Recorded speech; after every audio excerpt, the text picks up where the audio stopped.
The next subtopic we are going to learn is radioactivity. So by definition, radioactivity is the disintegration of unstable nucleus to a more stable daughter nuclide with the emission of alpha, beta particles and gamma ray. So this radioactivity can happen spontaneously, where it happens by itself without any external stimuli, or randomly where we cannot predict the time of the decay. So the idea of this radioactivity is when we have isotope, some isotopes can be unstable. So when we have unstable isotopes, so let's say this uranium is unstable. So apabila dia unstable, bermaksud dia adalah radioactive. So in order for this uranium to become stable,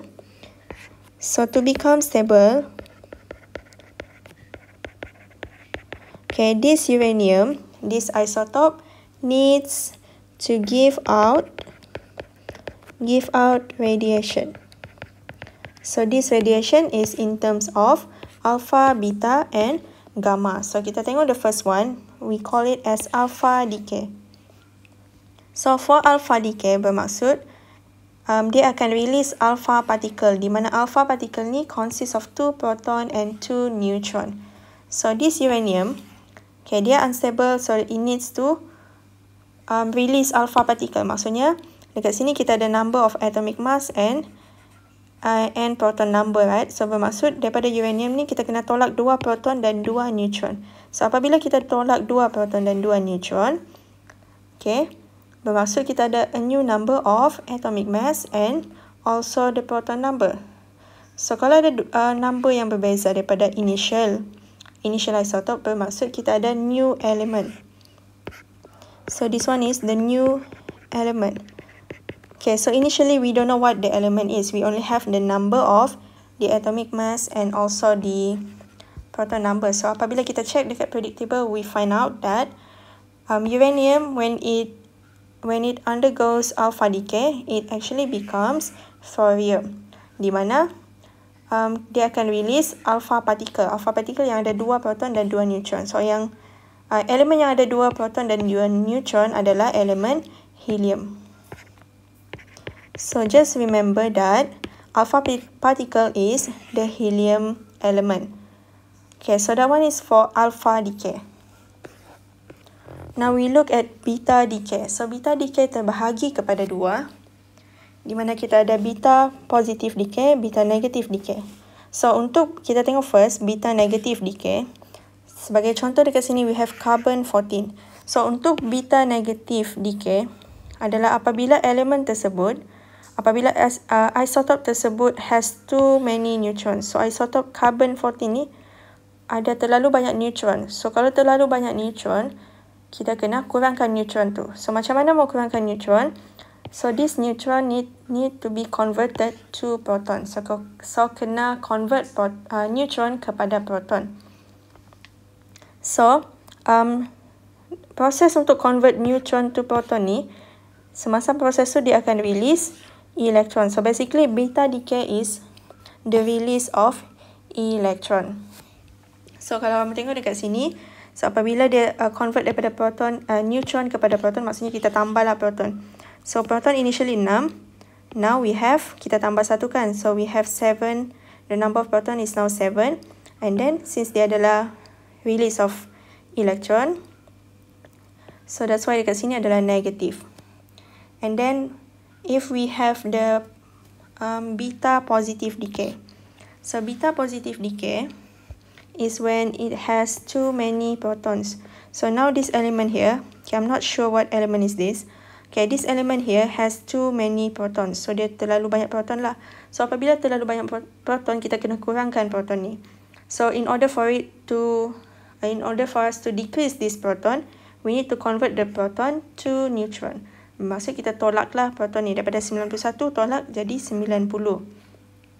So 90 dekat sini, it becomes a new element and then they akan release electron. So this one we call it beta positive decay.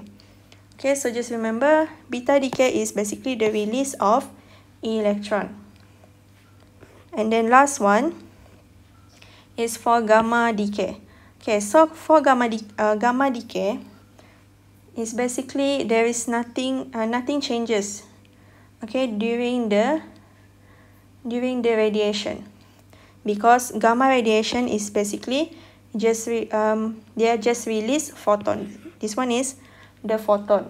So because we know that photon has no mass and also no charge. So this one is photon. It has no mass and no charge, which is why isotop tu dia akan kekal sama selepas gamma decay. Selepas dia undergo gamma decay. So that one is just the overview untuk radiation alpha, beta and gamma. So this one sebenarnya dia tidak keluar pun dalam exam. It's just that you need to understand. You just need to get the idea of it lah. Okay, that's why Miss just explain. Summarizekan saja alpha, gamma and beta decay. Okay, so now kita tengok kepada equation and formula yang kita perlukan untuk 11.2.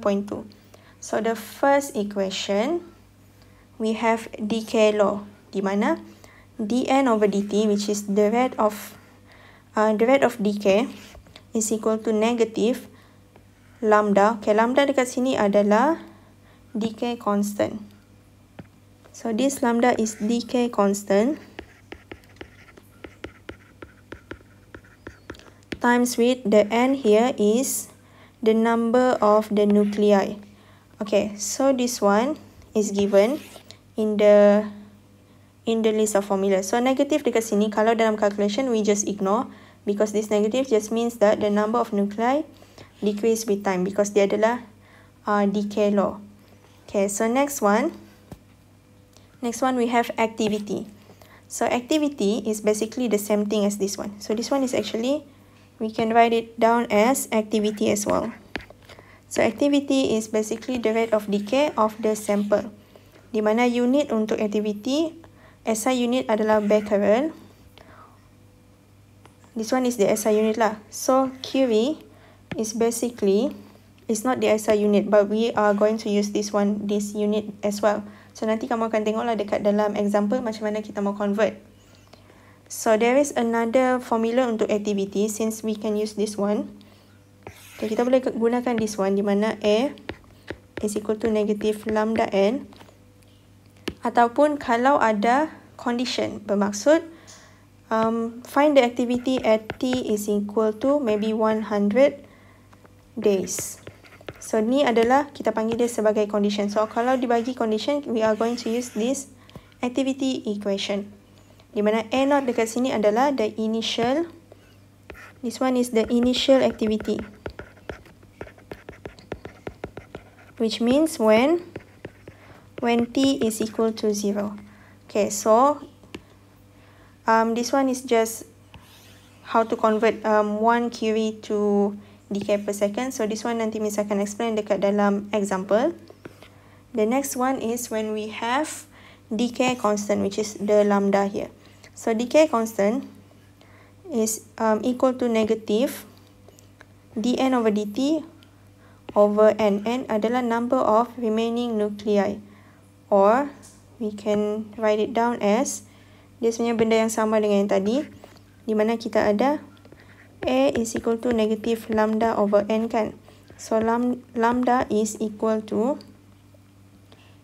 A over n, because this one ni adalah activity. So ada negative dekat sini, but dalam calculation final answer we don't include the negative, we just ignore the negative. Okay, and SI unit untuk decay constant adalah per second. And then next one we have half-life. So half-life is the time taken for a sample of radioactive nuclide to decay half of its initial number of atoms. So half-life is equal to ln 2 divided by the decay constant. So the unit for half-life can be second, minute, hour, day or year. So depends lah. Kalau kita gunakan decay constant dekat sini dalam unit minutes or hour, so half-life akan jadi dalam ikut unit yang dekat sini lah.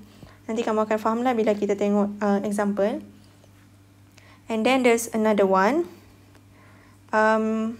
where usually dalam soalan kita akan dibagi mass, molar mass and also number of nuclei. So either one kita akan kena carilah. Either mass or number of nuclei.